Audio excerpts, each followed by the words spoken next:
মানুষকে আল্লাহর পথে ডাকবেন, আর যিনি আল্লাহর পথে মানুষকে ডাকে নামাজ পড়তে, নিশ্চয় নবী তাকে মহব্বত করবেন। রাসূল করিমের মুয়াজ্জিন আশিক, কিন্তু চামড়াটা ছিল কালো, চামড়া ছিল কালো, কিন্তু কলবটা ছিল আলো। একটা চামড়া, একটা কি কলব। কলবটা ছিল হযরত বেলালের আলো, চামড়া ছিল কালো। হযরত বেলাল রাদিয়াল্লাহু তাআলা কে রাসূল পাক বলেন, বেলাল আযান দাও। কি দাও? হযরত বেলাল আল্লাহু আকবার, আল্লাহু আকবার। রাসূল পাক সাল্লাল্লাহু আলাইহি ওয়াসাল্লাম বলেন, না আর একটু উঁচু, আর একটু উঁচু। এইভাবে কয়েকবার হযরত বেলাল আযান দিলেন, নবী বলেন আর উঁচু। হযরত বেলাল বলে, ইয়া রাসূলুল্লাহ, ইয়া হাবিবাল্লাহ, উঁচু জায়গায় যদি আযান দিতে হয় তাহলে উঁচুর মধ্যে আমি দেখতেছি খানে কাবার সাদ। ইয়া রাসূলুল্লাহ, খানে কাবার সাদ দেখা যাচ্ছে উঁচু, আমি কি খানে কাবা আযান দেব? হ্যাঁ, তুমি খানে কাবার উপরে গিয়ে আযান দাও। ইয়া রাসূলুল্লাহ, খানে কাবার উপরে যদি আমি উঠে আযান দিই, আমি চেহারা, আমার সেই চেহারা কোন দিকে ফিরাবো? আল্লাহ রাসূল বলেন, এখনো তুমি আমাকে চিনতে পারো নাই, খানে কাবাকে পায়ের নিচে দিয়ে আমি নবীকে কাবা বানিয়ে তুমি আযান দাও।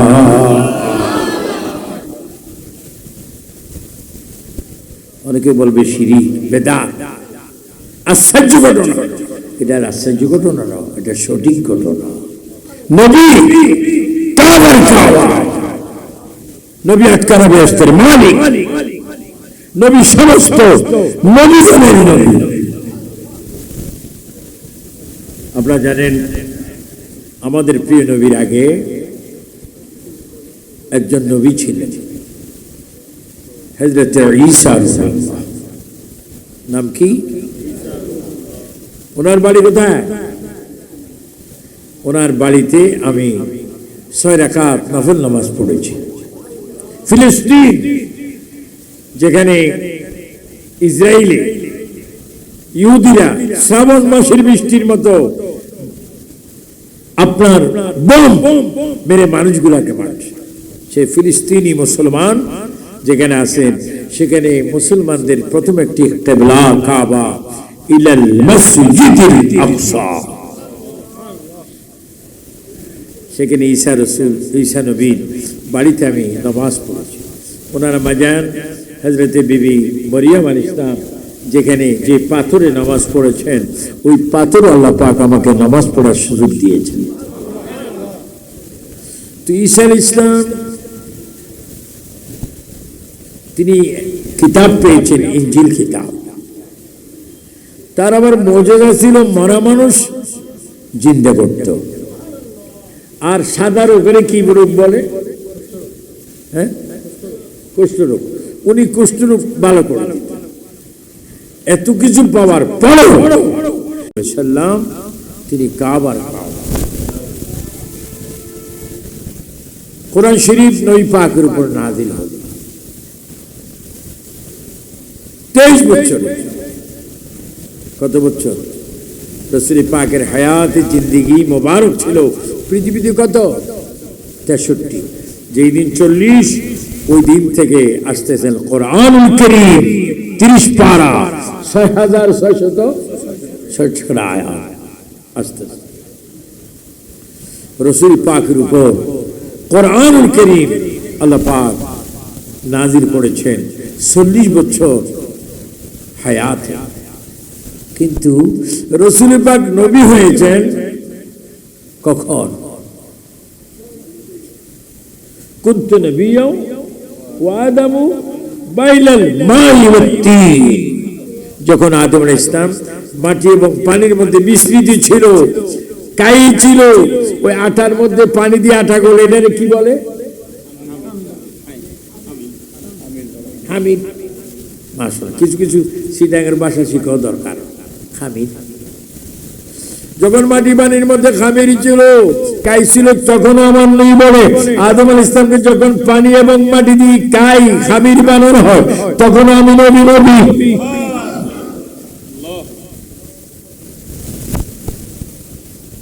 হযরতে मूसा कलीमुल्लाह আমি আপনাদের দোয়ায় मूसा कलीमुल्लाहর মাজার জিয়ারত করেছি। হেব্রন শহরে মুসলিম জাতির পিতা হযরত ইব্রাহিম খলিলুল্লাহ জিয়ারত করেছি।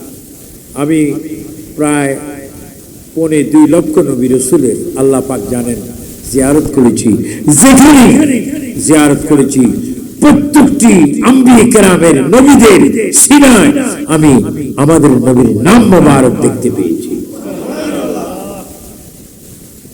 কেমন কেমন আজকে যুবকদের কপাল অনেক ভালো যে আমরা নবীর মাহফিল করতেছি, কালকে সকালে তুমি নবীর প্রেম নিয়ে যাও, যখন তোমাকে কবরের পশ্চিম পাট থেকে বলা হবে বিসমিল্লাহি ওয়া আলা মিল্লাতি রাসূলিল্লাহ, খোদা কি কসম তোমার পিঠ কবরের মাটিতে লাগার আগে মদিনার নবী তোমাকে কোন মুবারক স্থান দেবে। বলেন আমরা নবীকে কবরে দেখতে চাই কি চাই না? কবরে নেওয়ার মালিককে, পৃথিবীতে পাঠাইবার মালিককে, আবার কবর থেকে হাসরের ময়দানে উঠাবার মালিককে, আবার হাসর থেকে বিচারের পরে পুরসরাত পার করে জান্নাত দেওয়ার মালিককে।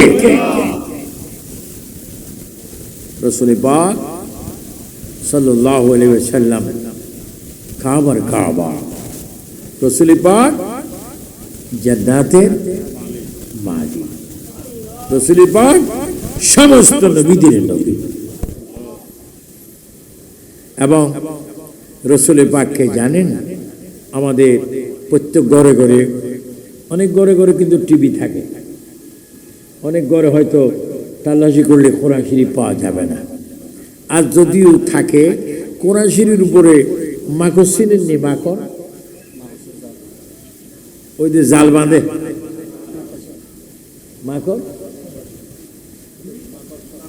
মাকড়সা, ও মাকড় আবার এদিকে সা হয়ে গেছে। আচ্ছা, আর তা আমরা বলি মেটকুড়ি, মাকড়সা।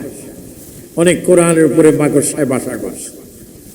এই যে কোরআন 30 পারা, এ কোরআনের নির্দিষ্ট একটা বাড়ি আছে, লাউ মাহফুজ ওয়া বানাইনা ফাওকাকুম সাবান শিদাদা, 7টা আসমান, 7 আসমানের পরে অনেক উপরে লাউ মাহফুজ।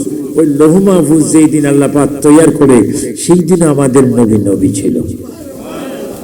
আর কোরআনুল কারীম নুন ওয়াল কলম ওয়া মা ইয়াসতুরুন, কোরআনুল কারীম যেই দিন লৌহ মাহফুজে লেখা হয়, ওইখানে লেখা হওয়ার আগে আমার নবী কোরআনের হাফেজ ছিল। আমার পৃথিবীতে অনেকে বলে নবী মূর্খ, তো নবী মূর্খ তুমি কি কো? আমি টাইটেল পাস। নবী মূর্খ তুমি কি কো? আমি মুহাদ্দিস, আমি বাস, আমি ডক্টর। নবী মূর্খ না, নবী মূর্খ না। নবীজি বলেন আমি হচ্ছি আলমের শহর, সেই শহরের দরজা হচ্ছে মাওলা আলী। আনা মদিনাতুল ইলমি ওয়া আলিয়ু বাবুহা। আর বর্তমান পৃথিবীতে অনেক আলেম আছে, কোন নবী মূর্খ, লেখাপড়া জানতো না। তো বাবা তুমি কি কো? আমি ডবল টাইটেল। এটি বেয়াদবি করছো? এখানে ক্যামেরা আছে কিনা? কিরামান কাতিবিনা ইয়ালামুনা মা তাফআলুন লিখেছে। নবী মূর্খ বলছো? নবী মূর্খ না, নবী ইলমের মা, নবীর থেকে ইলম আসে। এজন্য যারা আজকে মিলাদুন নবী প্রোগ্রাম করেছেন শহাদায়ে কারবালার উপলক্ষে, তাদেরকে আল্লাহ পাক দুনিয়াতে নবীর গোলাম বানিয়ে দেখ, আখিরাতেও নবীর গোলাম বানিয়ে দেখ। আখিরাত এমন একটি দেশ যেখানে যাওয়া আছে, আসা নাই। সেই রাসূল করিম সাল্লাল্লাহু আলাইহি ওয়াসাল্লাম তিনি এমন এক নবী, তার মেয়ের নাম খাতুনে জান্নাত ফাতেমাতুজ জাহরা রাদিয়াল্লাহু তাআলা আনহা। তার মেয়ের স্বামী ইসলামের নবীজির চতুর্থ খলিফা মাওলা আলী রাদিয়াল্লাহু তাআলা। আর দুইজন সন্তান, যেই সন্তান দুটি আলাদা একটা পরিচয় আছে, যারা বেহেশতের কোটি কোটি কোটি কোটি যুবক ব্যক্তিদের সরদার। নবীরে বলে আমার মতো মানুষ, আর নবীর নাতিরা হচ্ছে জান্নাতের যুবকদের সরদার। একটু আকল দিয়ে, আকলকে বেশি ডিস্টার্ব করবেন না। টাকা পয়সা, ডলার, রুপিয়া এগুলো আসে যায়, কিন্তু ইমান যদি একবার চলে যায় শেষ। আর বেশি বেশি আপনাদেরকে বলবো, যখনই সুযোগ পাবেন দুরূদ শরীফ পড়বেন। দুরূদ শরীফ এটা আপনার জন্য জান্নাতের একটি বিশাল খোরাক। তো রাসূল পাক সরকারে কায়নাতের মেয়ে মা ফাতেমা, দুই নাতি ইমাম হাসান ও হুসাইন এবং জামাই মৌলা আলী। হযরত আলী জন্ম হয়েছে কোথায়? আল্লাহ আল্লাহ, খানে কাবা। খানে কাবার ভিতরে মৌলা আলীর জন্ম হওয়ার পরে তিনি মায়ের কোলে, তিনি চোখ খোলে না, কাউকে দেখে না। কিছুক্ষণ পরে যখন নবীজি গেলেন, নবীজি যাওয়ার পরে মৌলা আলীকে দেখলেন। মৌলা আলী চোখটা খোলে, প্রথমে আমার নবীর চেহারা মোবারক দেখলেন। আমার নবী কি করলেন? কুফালি চুমা দিলেন। নবী চুমা দেওয়া তো আল্লাহর রহমত। হযরত মৌলা আলী মায়ের পেট থেকে এসে প্রথমে আমার নবীর চেহারা মোবারক দেখলেন। নবী কে? নবী হচ্ছে আল্লাহ দেখার আয়না। নবী কে? নবী হচ্ছে জান্নাতের চাবির চাবি। জান্নাতে যে চাবি লাগানো হয়েছে, ওই চাবিটা কখন তৈরি হয়েছে এটা আমার নবী জানে। এই জন্য আমি আপনাদের কাছে আবু সুফিয়ান আবিদি আল কাদেরী আহলে সুন্নাত ওয়াল জামাত বাংলাদেশের একজন কো-চেয়ারম্যান হিসেবে, আপনাদের একজন খাদিম হিসেবে হাতে পায়ে ধরে অনুরোধ করে বলবো, আল্লাহর ইবাদত কখনো ছাড়বেন না, নবীর মুহাব্বত কখনো ছাড়বেন না। আল্লাহর ইবাদত নামাজ পড়বেন, নবীর মুহাব্বত দুরূদ শরীফ পড়বেন, এবং প্রত্যেকের যাদের মা বাবা আছে তাদের খেদমত করবেন। আর যদি মৃত্যুবরণ করে তাদের জিয়ারত করবেন। কখনো আল্লাহর জিকির বলবেন না, নবীর দুরূদ শরীফ বলবেন না। এইভাবে যদি কবরে যেতে পারেন, ওই কবরে যাওয়া মাত্র আপনি জান্নাতবাসী হয়ে যাবেন।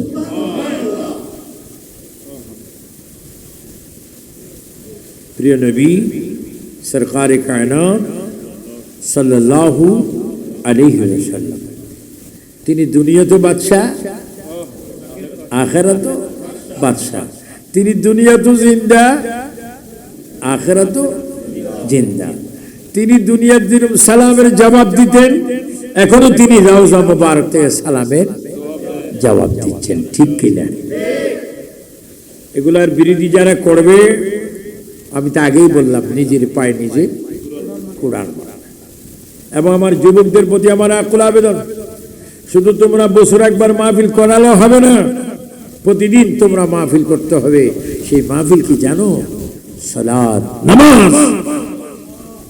ফাঁস ওয়াক্ত নামাজ পড়বা, এশার নামাজ পড়ে কাজ কাম সারে একটু ঘুমাবা, আবার যখন ফজর হবে তখন মুয়াজ্জিন সেখানে একটা কথা বলবে, আসসালাতু খায়রুম মিনান নাওম।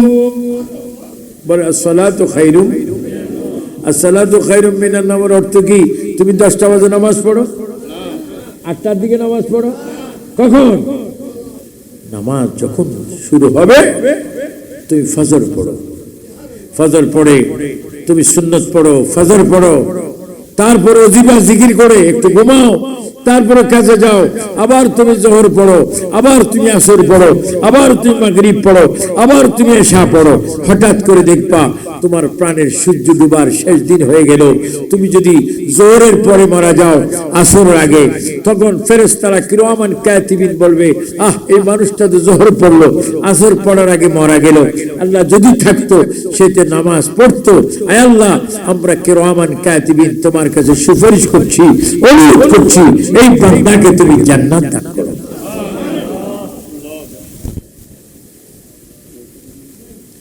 এজন্য আপনাদের কাছে আমার অনুরোধ, আপনার মিলাদুন নবীকে বেশি বেশি গুরুত্ব দিবেন এবং নামাজ পড়েন। আল্লাহ রাসূল সাল্লাল্লাহু আলাইহি ইসলামের খলিফা হযরত আবু বকর, নবী যদি তোমার মতো, তোমার নামটা একটু বলো না জানে, নবী আমাদের মতো, নবী নবীর মতো।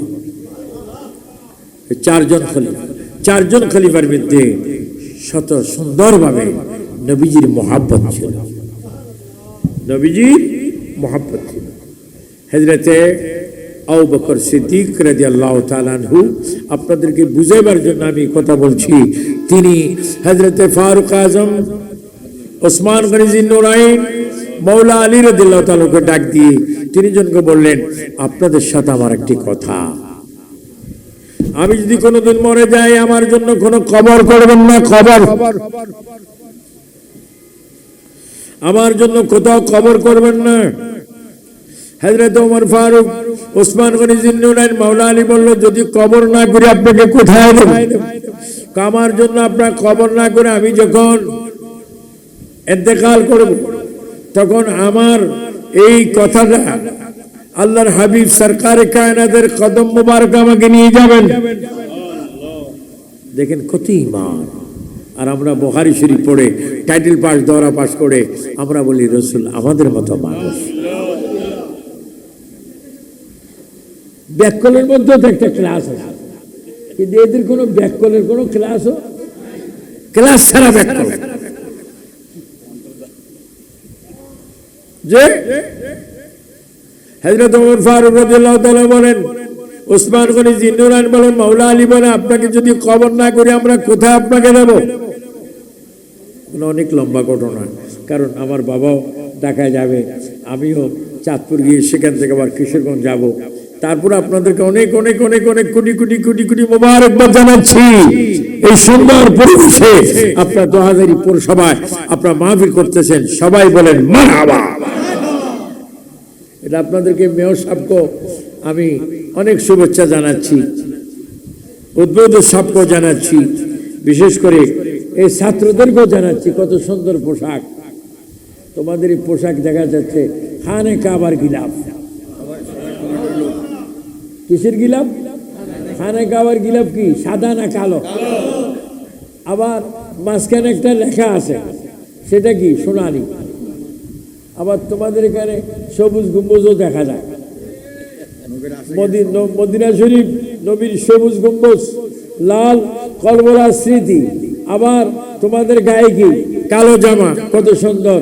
আল্লাহ যেন সুন্দর রূপে আরো সুন্দর যেন 5 ওয়াক্ত নামাজ পড়তে পারো। তোমাদেরকে নামাজের কথা বলাতে রাগ হইছ? নামাজ পড়বা। আর তোমরা আমরা যদি নামাজ না পড়ি আল্লাহর কিছুই হবে না, যা লাভ হবে আমাদের, ক্ষতি হলো আমাদের। আপনার নামাজ চান কি চান না? 2 হাত তুলে বলুন আল্লাহর রাস্তে, যারা নামাজ চাই কি চাই না? নামাজ আছে যেখানে, কেরামপুর যেখানে, কোরআন শরীফ যেখানে, দুরূদ শরীফ যেখানে, আল্লাহর জিকির যেখানে, আমি বলবো মাজার যেখানে, সবাই বলবেন জিয়ারত সেখানে, মাজার যেখানে, মাজার যেখানে, সবাই বলেন মারহাবা। আপনার কোনো আমার ভুল পেয়েছেন? আমি কি মাজারের সিজদা করতে বলছি? মাজার আমি যাই, আমি অনেক মাজার, আমেরিকায় মাজারে গিয়েছি, দুবাইতে গিয়েছি, কাতারে গিয়েছি, ওমানে গিয়েছি, ফিলিস্তিন গিয়েছি, মদিনা শরীফ গিয়েছি, আমি মক্কা শরীফ গিয়েছি। আমি সব মাজারে চুমা দিই, সিজদা দেই না। সিজদা দেওয়ার জায়গা মসজিদ, আর চুমা দেওয়ার জায়গা মাজার। মা বাবার কদমে চুমা দিবেন, মাজারে চুমা দিবেন। আর সিজদা দিবেন কাকে? বলেন সিজদার মালিক কে? সিজদা দিতে হলে 8টা জায়গা এক জায়গায় হতে হয়। কোফাল, নাক, 2 হাতের তালু, 2 হাঁটুর বাটি, 2 পায়ের বড় আঙ্গুলি, এট এ টাইমে কিবলা মুখে হয়ে জবানে থাকতে হবে সুবহান রাব্বিয়াল আলা। বলেন সিজদার মালিক কে? সিজদাও ছিল না, সুমহসিন নয়, আন্তর্জাতিক বড় মাওলানা। আল্লাহ পাক আমাদেরকে হেদায়েত করুন। মাজার জিয়ারতের জায়গা সিজদা না, আর মসজিদ সিজদার জায়গা জিয়ারত। এটা বুঝা দিচ্ছি, কারণ কু আনফুসাকুম ওয়া আহলিকুম নারা। আমি একজন সুন্নি মানুষ ছিলাম, আছি, থাকবো ইনশাআল্লাহ। আপনারা সুন্নি বলে আমরা কি মাজার জিয়ারত চাই না সিজদা চাই? আর মসজিদে কি চাই? বলেন মসজিদে কি চাই? আমাদের সিজদার মালিক কে? হযরতে ওমর ফারুক রাদিয়াল্লাহু তাআলা কে সিদ্দিক আকবর বললেন, আমার ইন্তেকালের পরে আমার লাশটা রাসূল পাকের কদম মোবারক নিয়ে যাবে। এখন তো অনেকে জিয়ারত করতে চায় না, কয় মক্কা যাবেন, মদিনা যাবেন নামাজ পড়তে, কিন্তু নবীর জিয়ারতের খেয়ালে যাবেন না। অথচ নবীজি বলেন, মান জারা কবরি ওয়াজাবাত লাহু শাফাআতি। রাসূল পাক বলেন, যে আমার জিয়ারত করবে ওই ব্যক্তির জন্য সুপারিশ করা আমি নবীর উপর ওয়াজিব। বলে আমরা মদিনা চাই কি চাই না? আর একটু জোরে বলে মদিনা চাই কি না? মদিনা গেলে কি গুনাহ হয় না? গুনাহ মাফ হয়। গুনাহ মাফ করার মালিক কে? রাসূল পাক সরকারে কায়নাত সাল্লাল্লাহু আলাইহি ওয়াসাল্লামের রওজা মুবারকের পাশে সিদ্দিক আকবরের লাশ। দেখেন নবী রওজা পাকে।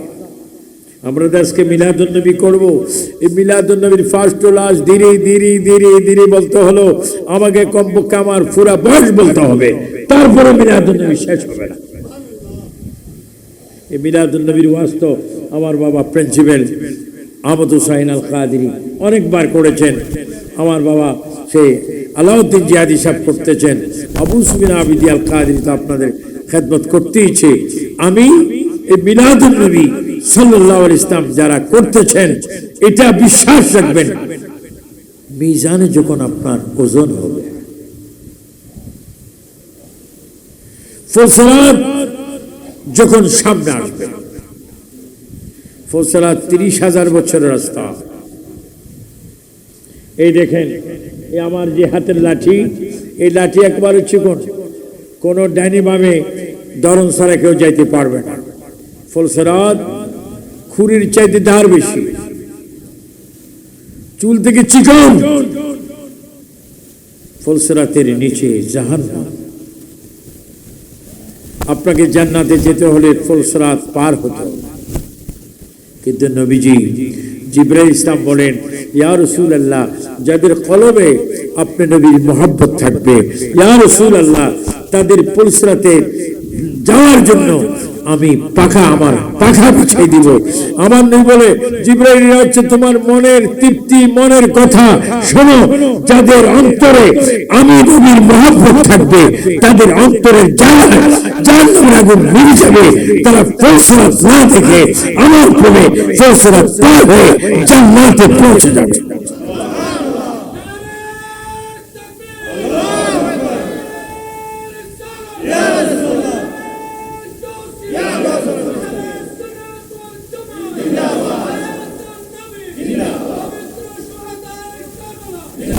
হযরতে সিদ্দিক আকবরের লাশ রাসূল পাকের রওজা পাকের কাছে গেল।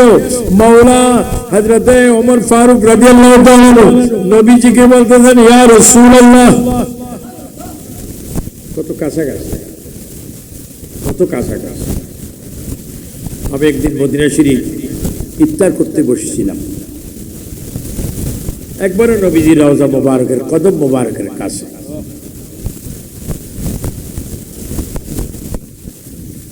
আমার মাঝে মাঝে ইফতারের সময় পেঁয়াজু খাইতে ইচ্ছা হয়।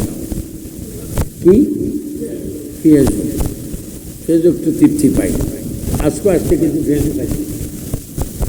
যে আজান দিবে, আজান দেওয়ার আগে মসজিদ নববীতে একটু আওয়াজ হচ্ছে, এই কিছুক্ষণের মধ্যে আজান। এই মুহূর্তে আমার মনে আগের দিনের পেঁয়াজুর কথা মনে হয়েছে, আগের দিন পেঁয়াজু খাইছি। তো আমি মনে মনে বলতেছি, আজকে যদি একটু ফেজু পাইতাম।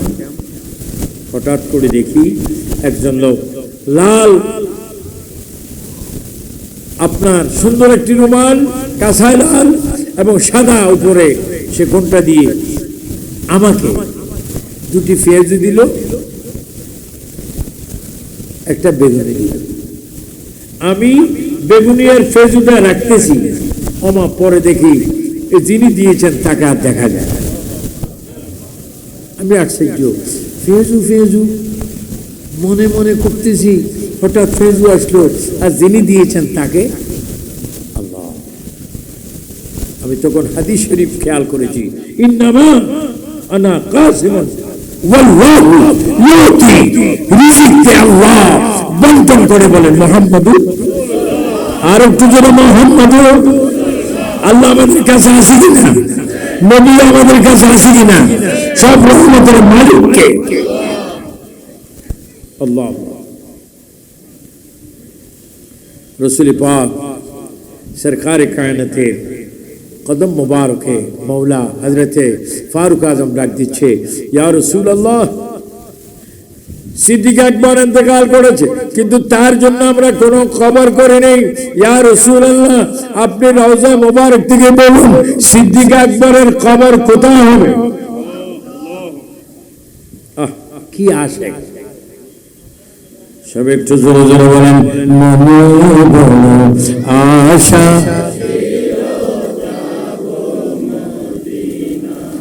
কত সুন্দর আওয়াজ, আওয়াজের মধ্যে একটু দুর্বল হয়ে গেছে।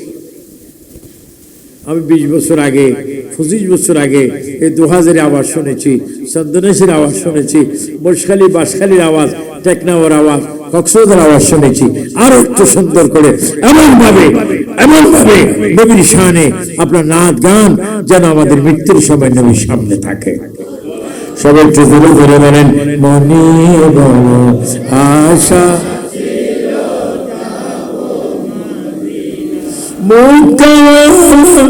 মদিনাওয়ালা,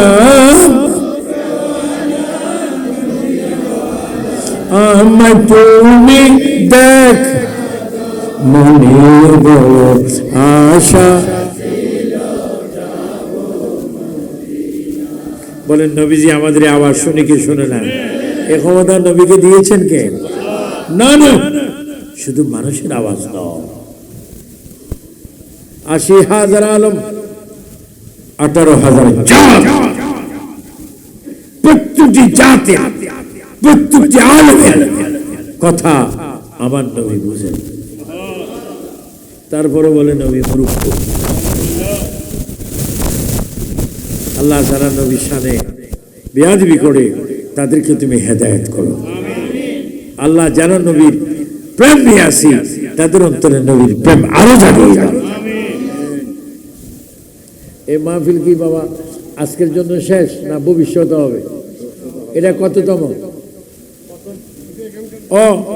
এটা এখানকার জন্য প্রথম। আমি দোয়া করি মুসাফির হিসাবে এই মাহফিল যেন এই বছর থেকে প্রতি বছর হয়। এটা আপনারা চান কি চান না? হাত তোলেন তো, চান কি না? বাবা তোমরা চাও না? হাত তোলো না। হ্যাঁ, প্রতি বছর আমাকেও থাকতে হবে ইনশাআল্লাহ। আমি ওয়াদা দিচ্ছি না, আল্লাহ যদি আজরাইল না পাঠায়, হয় যদি থাকে ইনশাআল্লাহ আসতে আমার কোনো আপত্তি নেই, আনার মালিককে। তবে আপনাদের আজকে কথার সওয়ালের জবাব দিচ্ছেন, খুব তৃপ্তি পাচ্ছি। আল্লাহ যেন আমাদের সকলকে নবীর উসিলায় জান্নাতে থাকার তৌফিক দেয়, দেশকে ভালোবাসার তৌফিক দেয়, দেশের শান্তির জন্য দোয়া করবেন, আল্লাহ যেন দেশে শান্তি দেয়। আল্লাহ ইয়া রাসূলুল্লাহ, সিদ্দিক আকবর ইন্তেকাল করেছে, তার জন্য কোনো কবরের ব্যবস্থা করিনি। আপনি বলুন সিদ্দিক আকবরকে কোথায় নেবেন? আমার নবীজি অনেক কথা, এখানে আলিম উলামা আল্লামা মাওলানা প্রিন্সিপাল অনেক কেউ আছে। আমি সংক্ষিপ্ত ভাবে এই জন্য বলছি, নবী জিন্দা। নবী মিলাদের বিরোধী করবেন না। যারা বিরোধী করে আমি মাঝে মাঝে আশ্চর্য হই, এরা আসলে আখিরাতে কি জবাব দেবে? নিজের নামে লেখে মাওলানা আল্লামা মুহাদ্দিস মুফাসসির বিশ্বখ্যাতি আলেম, এগুলাতে বলছো 1000 মণ দুধ 1 ফোঁটা কি? হ্যাঁ মামা একজন একবার ধরে 1000 মণ দুধ 1 ফোঁটা সোনা দিলি কি হয়? তো নবীর শানে বিয়াদবি করে আল্লামা হলে কোনো লাভ না, ইমাম হলে কোনো লাভ না, সব শেষ।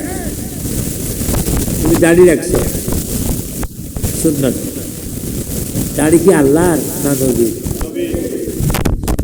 আহা, এই দাড়ি রেখে যদি নবীরই বিরোধী করো, তুমি কিভাবে কবরে চেহারা দেখাবে?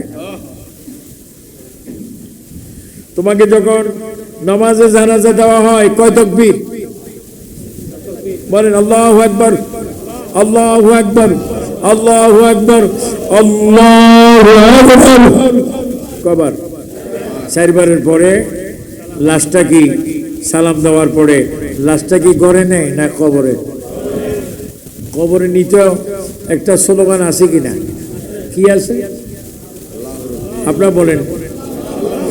আল্লাহু রাব্বি মুহাম্মদ, আবার বল আল্লাহু রাব্বি মুহাম্মদ।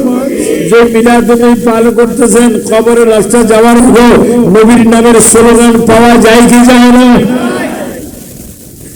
কেমন?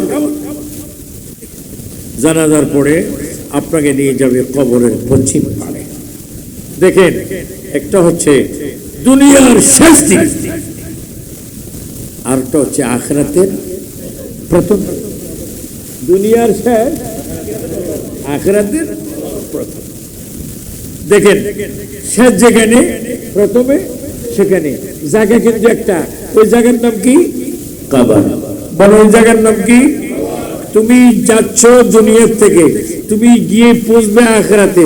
এই যাওয়া এবং আসা, যাওয়া এবং পৌঁছার মাঝখানে একটা কথা আছে, বলেন বিসমিল্লাহি ওয়া আলা মিল্লাতে, বলেন নবী ছাড়া আখিরাতে কোনো দাম আছে?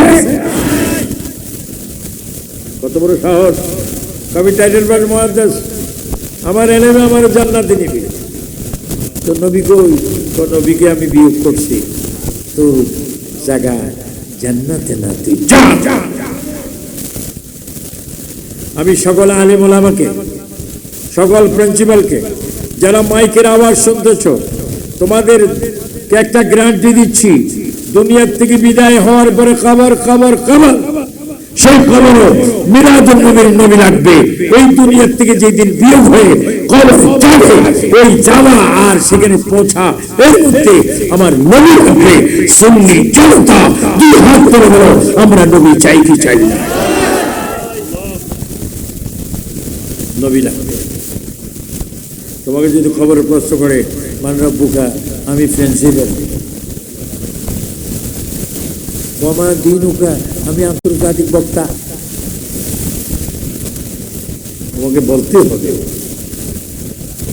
যখন তোমাকে প্রশ্ন করবে মানরা বুকা, তখন রাব্বি আল্লাহ মা দিন উকা দিন ইসলাম, যখন নবীর বেলায় বলা হবে, তখন তোমরা দেখাই দিতে পারবে কবরে হাজা মুহাম্মাদুর সাল্লাল্লাহু। এবং সব বেলা অনেকের ওঠে, কিন্তু নবীর বেলায় না ওঠে। একটা কথা বলে যাচ্ছি, আলেম ওলামার থেকে, আমার বাবা আহমদ হোসেন আল কাদের থেকে আমরা পরে ফতোয়া নেবেন। যারা নবী মানে না, যারা নবীর বিরোধী করে, অতীতে করেছে, এখনো করতেছে, সামনে করবে, তাদের একটা মাত্র দোষ, সেই দোষ হচ্ছে তাদের জন্মের মধ্যে দোষ। আপনি কি রাগ হয়েছেন? নবীর কথা বলতে গিয়ে যদি কণ্ঠের মধ্যে কোটি কোটি গুল্লি আছে, বুকের মধ্যে যদি লাখ লাখ তীর আছে, তীর হজম করবো, গুলি হজম করবো, তবু মৃত্যুবরণ করবো, তবু নবী ছাড়তে পারবো না। বলেন ঈমান হেফাজতের মালিককে। আল্লাহর প্যারা নবী সরকারে কায়নাতের জবান মুবারক থেকে আওয়াজ আসতো, উমর, উসমান গনি জিন্নুরাইন, মৌলা আলী, আমার সিদ্দিক আকবরকে আমার পাশেই খবর দাও, আমার পাশে তার খবর দাও। যখন তোমরা তাকে খবর দিবে তখন তাকে আমি রিসিভ করব।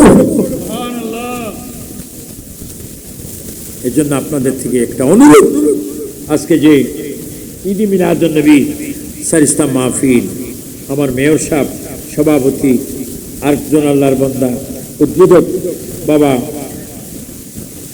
মুফতি আলাউদ্দিন জিহাদি, আজকের প্রধান বক্তা আমার বাবা মাওলানা আহমদ হোসেন আল কাদেরী, তিনিও বক্তা, উপজেলা চেয়ারম্যান আছে। সকলের কাছে আমার অনুরোধ, আমরা ঈদ মিলাদুন নবীতে ছিলাম, ঈদ মিলাদুন নবীতে আছি, মৃত্যু পর্যন্ত মিলাদুন নবীতে থাকবো। বলেন থাকবো কি থাকবো না? আমাদেরকে রাখার মালিককে। আপনাকে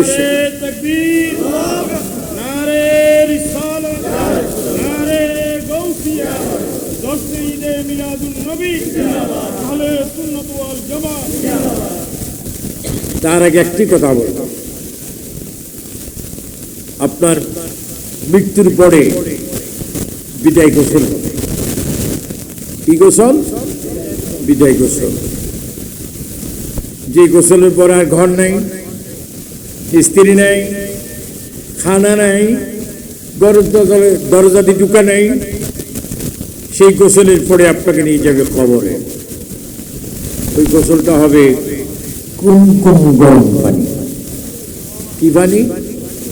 আবার সেখানে একটা পাতাও দেয়। বলেন কি পাতা? কিরি বড়ি পাতা দেয়, বট পাতা দেয় না কা? কি পাতা? বড়ির পাতা। বড়ি পাতা বড় না বট পাতা বড়? বড়ি পাতা দেয়। যখন আপনাকে সামাজিকভাবে মসজিদের ইমাম সাহেব হোক, মুয়াজ্জিন সাহেব হোক, গ্রামের কোনো ব্যক্তি হোক, তখন আপনাকে গোসল দিবে।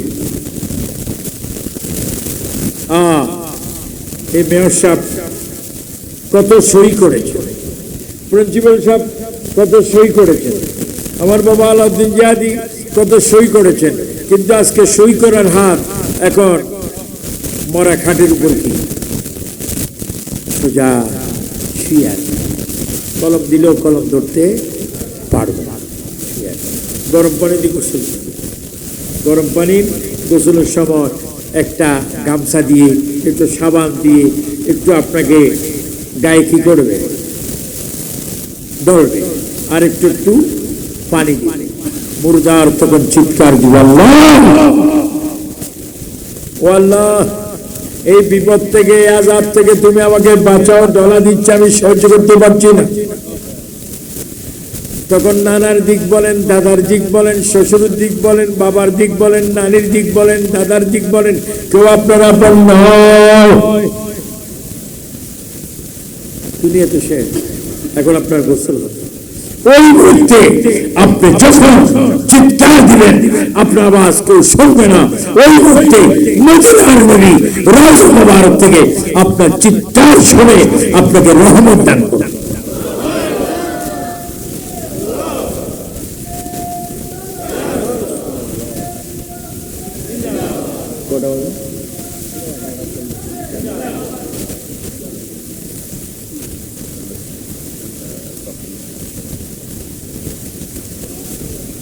যাও, ওই মুহূর্ত নবী আমাদের কাছে আসে। আবার গোসলে পড়ে কবরের সওয়াল। দেখেন মিলাদুন নবী, নবীর কত দাম। আপনাকে যখন কবরের সওয়াল করবে, সেখানে মুনকির নকির কবর আসবে। তারা কি বাংলা ভাষায় কথা বলবে, না উর্দু ভাষায়, না ইংলিশ ভাষায়, না আরবি ভাষায়? যেমন কি ভাষায়? পরীক্ষা সেন্টারে যাওয়ার আগে বইগুলি, কিতাবগুলি পড়তে হয়। আপনাকে প্রশ্ন করি, আমার মনে আপনাদের অধৈর্য হয়ে গেছে। আমি মাইক সারি দিলে মনে আপনার খুশি হয়ে যাবেন। মাইক সারি দিন, চলবে? এই বলে 1 ঘন্টা চলবে। কারণ আমার বাবা তো আসছে, হুজুর আসছে, হুজুর আসছে, ঠিক আছে, তো কোনটা মাইন চাপ হচ্ছে কবরে সওয়াল আরবি। সে সওয়াল আপনারা যখন পরীক্ষা দিতে যান অনেক সময় ম্যাজিস্ট্রেট আসে, ম্যাজিস্ট্রেট আসে কি পরীক্ষার ছাত্রকে লিখে দিতে, পরীক্ষা কিভাবে হচ্ছে তা দেখতে। নকল ফাইলি ম্যাজিস্ট্রেট কি কোলাকুলি করে? ধন্যবাদ, তুমি নকল করার পরে আমি তোমাকে 1 কোটি ধন্যবাদ। ইতিমুখ ম্যাজিস্ট্রেট দেখো, কবর যেখানে তোমার ডানে বামে সামনে উপরে কেউ নেই, সেখানে তোমাকে প্রশ্ন করা হবে। তোমাকে প্রশ্ন করে মান রাব্বুকা বা দীনুকা বা কুনতা তাকুলু ফি হাযার রাজুলু প্রশ্ন করবে। তখন তুমি নকল, কলম নেই, কাগজ নেই, তুমি শোয়া। ওই মুহূর্ত তোমার আমার কেউ নাই কবরের ভিতরে। সাংবাদিক ভাইরা একটু ভালো মতো জানবেন, যারা লেখক তারা একটু ভালো মতো শুনবেন, কারণ প্রত্যেক কথা নিয়ে তামসা করা যায় না। যেখানে তোমাকে প্রশ্ন করা হবে মনকির নকির প্রশ্ন করবে। দুনিয়ার কেউ নাই, খাতা নাই, কলম নাই, ম্যাজিস্ট্রেট নাই, কেউ নাই, সেখানে একমাত্র আল্লাহ এবং তার হাবিব রাসূলুল্লাহ। সেই প্রশ্নগুলিকে সুন্দর করে জবাব দেওয়ার জন্য আমার নবী আপনাকে সাহায্য করবে।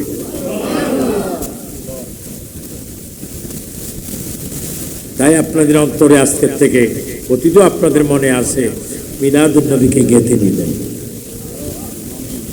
মিলাদুন নবী, অনেকগুলো মিলাদ নাই, কিয়াম নাই, কিচ্ছু নাই, সব জায়গা আছে, তোমার নসিবে নেই। আল্লাহ পাক কোরআনে বলেছেন বিসমিল্লাহির রহমানির রহিম ওয়া রাফা'না লাকা যিকরাক। শুনুন, ওয়া রাফা'না লাকা যিকরাক। আমার কাছে মুফতি আহমদ ইয়ার খান রহমতুল্লাহ আলাইহি, যিনি একটা তাফসীর লিখেছেন, তাফসীরে রূহ, তাফসীরে নবী, এবং আরেকটা কিতাব লিখেছেন শান হাবিবুর রহমান মিন আয়াতিল কোরআন। এই তাফসীরও আমার মাদ্রাসা আছে, এই কিতাবটা আছে, যে রাসূল করিম সাল্লাল্লাহু আলাইহি ওয়াসাল্লাম তিনি কে? আল্লাহু আকবার। আমি কি কথা বলতেছিলাম বাবা কিছুক্ষণ আগে? হ্যাঁ, সোয়াল ভাবতে হবে কি কথাটা লাস্টে বলছিলাম। হ্যাঁ,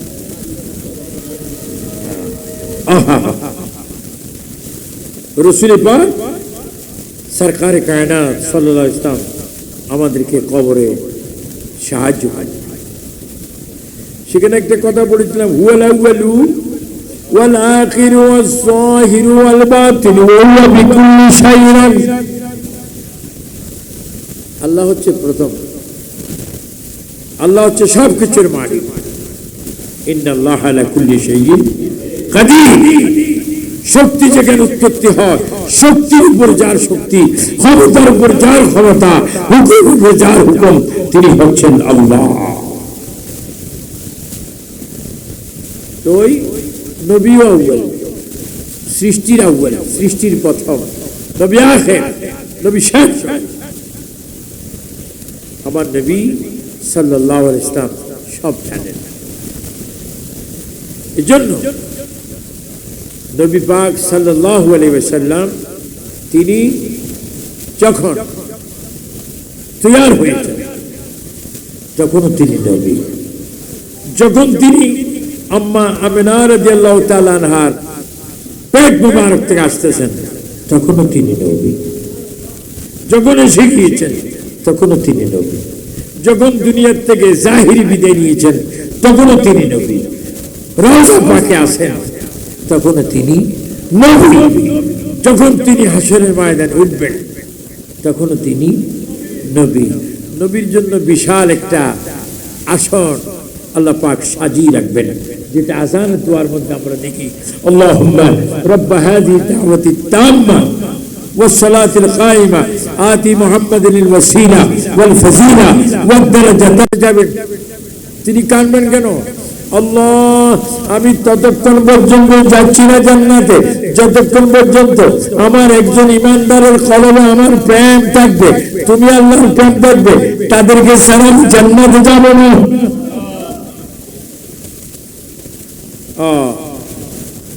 নবী সাল্লাল্লাহু আলাইহি ওয়াসাল্লাম আমাদের জন্য কেঁদেছেন, এখনো কাঁদছেন, কিয়ামত পর্যন্ত কাঁদবেন। কিন্তু নবীর এক আদরের উম্মত ছিল একজন, কত সুন্দর নাম, হযরতে ওয়াইস কারণী বলেন রাদিয়াল্লাহু তাআলা। আল্লাহ রাসূল কি বলেছেন দুইজন সাহাবীকে, হযরতে ফারুক আযম আর মাওলা আলীকে আমার নবী বলেছেন, এ আলী, এ ফারুক আযম, তোমরা আমার জামাটা হযরতে ওয়াইস কারণীর হাতে দিবে এবং আমার সালাম পৌঁছাবে, এবং এই জুব্বা মুবারক ওয়াজ করে গায়ে দিয়ে আল্লাহর কাছে যেন আমার উম্মতের জন্য দোয়া চায়।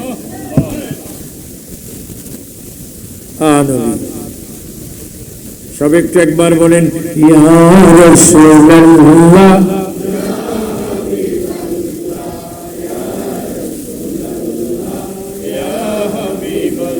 পড়েছি হাদিসে দেখিলে আপনাকে, বলো, পড়েছি হাদিসে জীবনের গুণ জড়িয়ে পড়ে, দিও গো দেখা দয়া করিয়া, ইয়া রাসূলুল্লাহ ইয়া হাবিবাল্লাহ ইয়া রাসূলুল্লাহ ইয়া হাবিবাল্লাহ। মুনকির নকির আসিয়া সওয়াল করবে, বলো, মুনকির নকির আসিয়া দিও গো নবীজি পর্দা উঠাইয়া, করিব সালাম আপনাকে দাঁড়াইয়া, ইয়া রাসূলুল্লাহ ইয়া হাবিবাল্লাহ ইয়া রাসূলুল্লাহ ইয়া হাবিবাল্লাহ। বলো, আমরা নবীকে কবরও চাই কি চাই না, হাসরও চাই। নবী উম্মতি উম্মতি বলবে, আর নবী উম্মতকে সুপারিশ করে করে জান্নাতে পৌঁছাই দেবে। আর এখন বলে নবী মানুষকে কি সুপারিশ করবে, নিজেও তো আল্লাহর দরবার থেকে বাঁচতে পারবে। যারা বলে নবী বাঁচাইতে পারবে না, নিজেও বাঁচবেন না, এরা কি আলেম না জালেম? আল্লাহ জালেমকে তুমি হেদায়েত নসিব করো। আল্লাহ আমাদেরকে আশিক রাসূল হওয়ার তৌফিক দান করো। দেখেন কেমন নবী, হাসরের পরে ফুলসরাত পার হয়ে জান্নাত, জান্নাতের দরজা গেট আছে কিনা? আখিরাতের বয়স কত জানেন? দুনিয়ার 50,000 বছর, আখিরাতের একদিন। দুনিয়ার কত বছর? আর আখিরাতে তো কি করবেন? এখন তো 3 ঘন্টা বললে গামাচ্ছে, ফাঁকা দাও, এই দাও, সেই দাও, হাসরের ময়দানে কি করবেন? এই জন্য যারা আমাদের মুরব্বী, যারা আমাদের ক্লাসমেট, যারা আমাদের সমাজের এক, আমি সকলকে বলবো, সব দ্বিধাদ্বন্দ্ব ছেড়ে নবীকে মেনে নিন, ওলি আল্লাহদেরকে মেনে নিন, আল্লাহকে মেনে নিন। আপনি বলুন, আল্লাহ আমার মতো পাপী তাপী আর কেউ নাই, ও আল্লাহ নবীর উসিলায় আমার জানা ওয়াজানা, ইচ্ছা অনিচ্ছা, কবিরা সগীরা, জাহিরি বাতিনি, প্রকাশ্য অপ্রকাশ্য সমস্ত গুনাহ তুমি নবীর উসিলায় মাফ করো। সবাই বলেন, ক্ষমা করে দেওয়ার মালিককে।